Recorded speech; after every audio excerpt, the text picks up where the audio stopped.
মুসা আলাইহিস সালাম ওই জজবাই বলে ফেলাইছে আল্লাহু আলামু ফিদ দুনিয়া, আল্লাহ মুসা আলাইহিস সালাম বলে আনা আলামু ফিদ দুনিয়া মা সাওয়াল্লাহ। মুসা আলাইহিস সালাম বলে ফেলাইছে আল্লাহ দুনিয়ায় আল্লাহর পরে সবচেয়ে বড় আলেম আমি। আল্লাহ কয় ও মুসা, কথাটা যদিও সত্য, তোমার বচন ভঙ্গি আমার পছন্দ হয় নাই। এদিক খেয়াল করেন, অনেকে আছে এই কথাটারে ধরে কয় মুসা নবী হয়ে যদি ভুল করে, আর কেউ কেউ কয় যে আমার নবী নিজে 6টা ভুল করছে, আমাদের নবী 6টা ভুল করছে। নবী হয়ে যদি 6টা ভুল করতে পারে তাহলে আমরা ডজন করব, তাতে দোষ কি? আবু বকর, উমর, উসমান আলী সাহাবায়ে কিরাম ভুল করছে, আমরা ভুল করলে দোষ কি? এই কইয়ে ওনার ভুলটারে উনি সঠিক বানানোর চেষ্টা করে। দোস্তরে, নবী রাসূলদের ভুল ধরার দায়িত্ব তোমার না, সাহাবায়ে কিরামদের ভুল ধরার দায়িত্ব আমার না। কথা কোন ঠিক না? আল্লাহু আকবার। নবী পাক একবার মক্কায় থাকা অবস্থায় কাফেররা এসে জিজ্ঞেস করছে, হে মুহাম্মদ, তোমারে নবী বলে স্বীকার করব যদি তুমি 3টে প্রশ্নের জবাব দিতে পারো, তাহলে বুঝবো যে তুমি নবী। ইহুদিরা শিখাইতেছে। আয়েশা জিজ্ঞেস করছে, বলো তো মুহাম্মদ, ইসকেরদা জুলকারনাইন কে, তার ইতিহাস বলো। 2 নম্বরে রুহু কি জিনিস, মানুষের ভিতরে যে রুহু আছে এইটা কি জিনিস বলো। 3 নম্বরে আসহাবে কাফ কারা বলো। হুজুর তখনও পর্যন্ত এই 3 জনের ইতিহাস জানে না। হুজুর বললেন আগামীকাল বলবো। হুজুরের বিশ্বাস যে দৈনন্দিন জিবরাইল 2-5 বার আসে, কাইলু আসবে শুনে বলবো।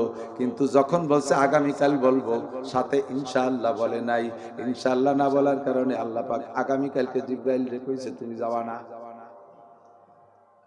এইটা ধরছে যে মুহাম্মদ নবী হয়ে ভুল করছে, তা আমি যত বড় হুজুর হই আমি ভুল করলে দোষ কি? পরের দিন এসে কয়, বলো মুহাম্মদ, আজও জিবরাইল আসে নাই? কয় আগামীকাল বলবো। এমন করে কাল করতে করতে 1 মাস চলে গেছে। হুজুর এখন লজ্জায় ঘরের থেকে বের হইতে পারে না। কেন? জবাব দিতে পারছে না, তাই তাদেরকে মুখ দেখাবে কিভাবে? লজ্জায় ঘরের ভিতরে হুজুর বন্দী হয়ে আছে। হুজুর এখন মাথা খারাপ হয়ে গেছে, বাইরে কোনো জায়গা কলেমার দাওয়াত দিতে যাইতে পারে না। 1 মাস পরে যখন পরিস্থিতি এমন দেখছে, আল্লাহ পাক দেখে যে বন্ধুর কষ্ট হচ্ছে, তার দাওয়াতের কাজে ব্যাঘাত হচ্ছে, জিবরাইলকে পাঠাই দিয়ে সূরা কাহাফ নাজিল করে দিয়ে 3টে প্রশ্নের জবাব শিখাই দিয়েছে। আসহাবে কাফ এরা, ইসকেন্দার জুলকারনাইন অমক, আর রুহু কুলির রুহু মিন আমরিল্লাহ, রুহু হলো আল্লাহর হুকুম শিখাই দিয়েছে। সাথে সাথে বলে দিয়েছে, দোস্ত 1টা মাস তোমারে কষ্ট দেওয়ার কারণ হলো তোমার বাচন ভঙ্গিতে একটা ত্রুটি হয়ে গেছে। সেই ত্রুটিটা স্থায়ীভাবে শিক্ষা দেওয়ার জন্য 1 মাস সময় তোমাকে কাটাইলাম। সেটা হলো ওয়ালা তাকুলান্না লিশাইইন ইন্নী ফাইলুন যালিকা গাদা ইল্লা আইয়াশা আল্লাহ। আগামীকাল বা একটু পরে যা কিছু কবা, করবা, বলবা, টলবা, যা কিছু সামনে আছে, 1 সেকেন্ড সামনে আছে, ওর সাথে তুমি ইনশাআল্লাহ বলবা। ইনশাআল্লাহ না বললে ওইটা তোমার উপরে নিজে দায়িত্ব নিয়ে নেছো, আর ইনশাআল্লাহ বলে দায়িত্ব আল্লাহর কাছে দেছো। আল্লাহ তোমারে সহযোগিতা করবে। কন্যা সুবহানাল্লাহ। একটু পরে যা করব, প্রত্যেকে আমাদের নেতারা মোটে কইতেই রাজি না। এটা করব, ওটা করব, সেটা করব, আগে এত কিছু করেছি, সামনে আবার সুযোগ দেন, দেখেন কি করে ছেড়ে দেই, রাস্তাঘাটে খাল বানাই দেবো, আগামী বছর ভরে নৌকো বেয়ে বেড়াতে পারবেন, আসমান ভেঙে জমিনে নামাবো, লাঠির মধ্যে মুগুর করবো। একবারও কানা ইনশাআল্লাহ। ঠিক না? একজনে গাই কিনতে যাবে সাড়া বিটে রাটে, দোয়া গাই কিনবে, তো বউরে কইছে যে আমি টাকা নিয়ে যাচ্ছি, গাই কিনে নিয়ে আসতেছে, তুমি এই গাই দোয়ানোর জন্য হাড়ি পাতির যা যা দরকার, কুমোর বাড়ি আসলে মাটি হাড়ি টাড়ি এগুলো সব কিনে রেডি রেখো। এখন বউ বলছে যে তুমি গাই কিনতে যাচ্ছ, তুই ইনশাআল্লাহ জানো না হুজুর সাল্লাল্লাহু আলাইহি ওয়াসাল্লাম আল্লাহ শিখাইছে ইনশাআল্লাহ। আমার টাকা যে আমি গাই কিনবো, সেখানে আবার ইনশাআল্লাহ কি? কয় যে সোর আটে কত, সোর শেষর কত, তা আছে একটু কও ইনশাআল্লাহ। কয় যে আরে পাগল, লুঙ্গির নিচে প্যান্ট পরছি, প্যান্টের নিচে জাঙ্গিয়ার তল পকেটে টাকা তুলছি, সোরের আব্বাও নাগল পাবে না, এখানে আবার ইনশাআল্লাহ কি আছে? আগে কলিও পরেও কলি, আজকে কব না ইনশাআল্লাহ, দেহি গাই কিনতে পারি না। বউর সাথে যুদ্ধটি দৌড়ে চলে গেছে, হাটে যাই গাই একটা দাম দর ঠিক করে টাকা দেবে, এর মধ্যে যে জাতে রেন ওই গুন্ডরা গোবর মারা দিছে, উড়াই ভাইজান পকেটে গোবর মাখা যায়, হাতে আলো গোবর মাইছে, চলেন দোয়াই দেই। 7-8 জনে গোল নিয়ে টিবলে দোয়াতে যে কয়েকজনে গিরে ধরছে, একজনে চাপতিছে, আর একজনে হাত দোয়া দিচ্ছে, আর 2 জনে পিছন দিয়ে অপারেশন করে বানিয়ে নিয়ে গেছে। আর 2 পকেটে হাত ধরছে, তল দিয়ে হাত বার হয়ে গেছে, টাকা নাই। এখন তো গাই কিনতে পারে নাই, গাই জন কিনতে পারে নাই, টাকা পয়সা সব চলে গেছে, ভাড়ার টাকার মধ্যে ছিল, সব নিয়ে গেছে। এখন সে আইটি বাড়ি আসতে আসতে রাত বেজে গেছে 11টা। এখন ঘরে ঢুকতে তো লজ্জা পাচ্ছে, আইসে দরজা ছোট ছোট খটখটি দিচ্ছে, নক করতেছে। ঘরের তো বউ কাছে কে, কয় যে ইনশাআল্লাহ আমি।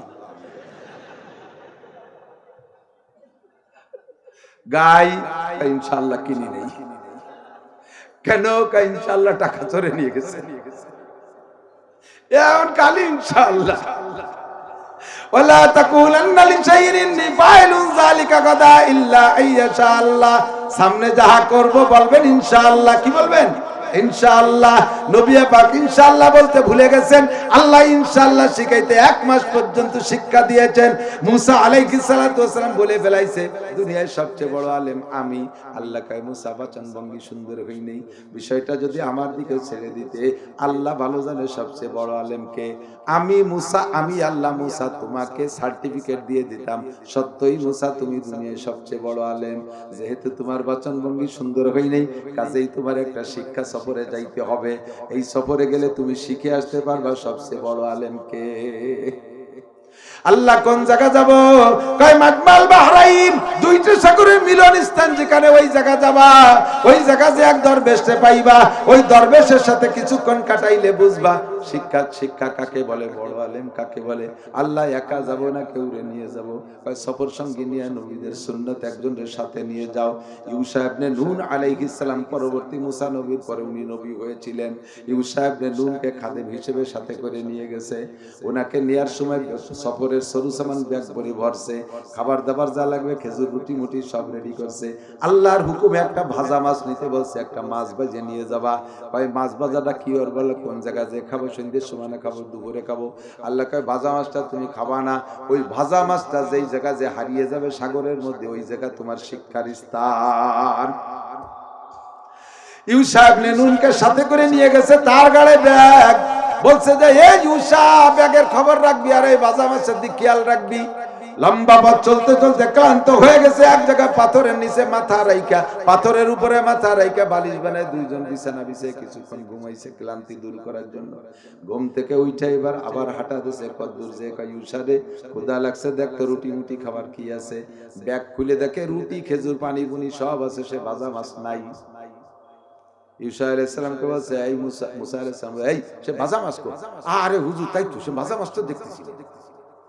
কয় যে তোরে কইছিলি যে ভাজা মাছের খবর ওইটা জানতে আরবে ওই জায়গা আমাকে কাজ। তো আমরা যদি হইতাম, আমাকে পীর সাহেবরা যদি বলতো যে এ কি হলো, তাহলে আমরা কি করতাম? তা খালি কি আমার দেহার দায়িত্ব, আপনি একটু খেয়াল রাখতে পারেন না? এক পীর সাহেব সফরে যাচ্ছে গোড়াই চড়ি, তো সফরের সব সামান টামান সব পীর সাহেব গোড়ায়, আর খাদেম রে কইছে দুইজন উঠি তো গোড়ায় পারবে না, কইছে তুই পিছনে পিছনে হাঁট, আর খেয়াল রাখিস, দেখিস কোথায় কি পড়ে যায়, যা পড়ে দেখিস।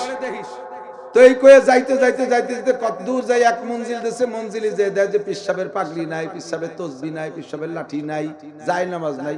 কয় যে তোরা পিছনে রাখছিস কি জন্য, এত কিছু নাই পড়ে গেল, তুই দেখবি না? দেখছি তো, কোনটা কোন জায়গা পড়ছে আমি দেখছি, আমার দেখতে করছেন আমি দেখছি, অমুক জায়গা তসবিহ পড়ছে, অমুক জায়গা যায় নামাজ পড়ছে, দেখতে করছেন দেখছি তো। শালা গাদারে, দেখবি মানে যা পড়বে খুঁটবি, কুড়োই নিয়ে আসবি। যা আবার হয়েছে সামনে আর ভুল হবে না। ফিরে মঞ্জিলি যে গুড়াইতে নামিয়ে দেয় যে সে খাদেমের ব্যাগ ভরা গুড়ার গোবর, একই এসেছিস কয়েছে বললেন না যা পড়বে তাই খুঁটবে।